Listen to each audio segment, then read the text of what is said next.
Hi అందరికీ. ఈ మధ్య మనం రెగ్యులర్‌గా వింటూ ఉన్నాం కదండీ!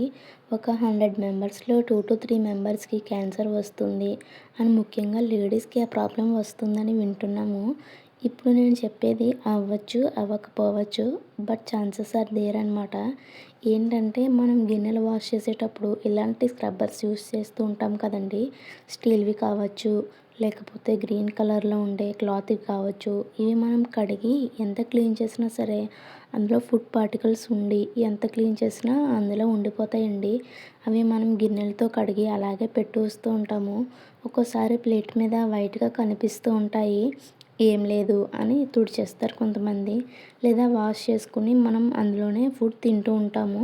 రెగ్యులర్‌గా టమ్మీ అప్సెట్ అవ్వడానికి, లేదా దానివల్ల మనకి క్యాన్సర్ వచ్చే అవకాశం ఉందని రెగ్యులర్‌గా మనం న్యూస్ వింటూనే ఉన్నాము.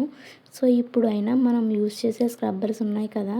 అవి వీక్‌కి ఒకసారి చేంజ్ చేస్తూ ఉండండి. వారంలో 2-3 చేంజ్ చేస్తే ఇంకా సూపర్ అండి. ఇవి పెద్ద కాస్ట్ కూడా ఏమి కాదు కదండీ! మన హెల్త్ కన్నా ఎక్కువేం కాదు కదా! ఇవి చేంజ్ చేస్తూ ఉండండి.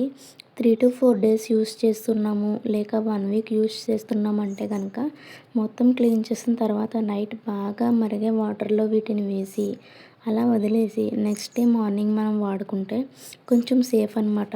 ఇది నేను చెప్తుందయితే కాదండి. ఒకసారి దీనికోసం చదువుకోండి. అండ్ చాలా జాగ్రత్తగా అండి. తెలిసి తెలిసి మన ఇంట్లో ఇలాంటి ప్రాబ్లమ్స్ వచ్చున్నాయని అనుకున్నప్పుడు మనం జాగ్రత్తగా ఉండాలి కదండీ! నేను మా పేరెంట్స్‌కి చెప్పాను ఇలాగంటే అప్పుడు మేము ఏం చేస్తున్నామంటే నైట్ నిద్రపోయే ముందు హాట్ వాటర్‌లో వేస్తున్నాము. 3-4 డేస్‌కి ఒకటి మార్చేస్తున్నామండి. తెచ్చిపెట్టుకున్నాము. మీరు కూడా ఇలా చేయండి. మన పిల్లల హెల్త్, మన హెల్త్ మనమే చూసుకోవాలి కాబట్టి జాగ్రత్తగా ఉండండి. ఇలాంటి ఇన్ఫర్మేషన్ మీకు ఏమైనా తెలిస్తే కామెంట్‌లో చెప్పండి. మన ఛానల్ నుండి అవేర్ చేస్తూ ఉంటాను. థ్యాంక్ యూ అండి. Take care.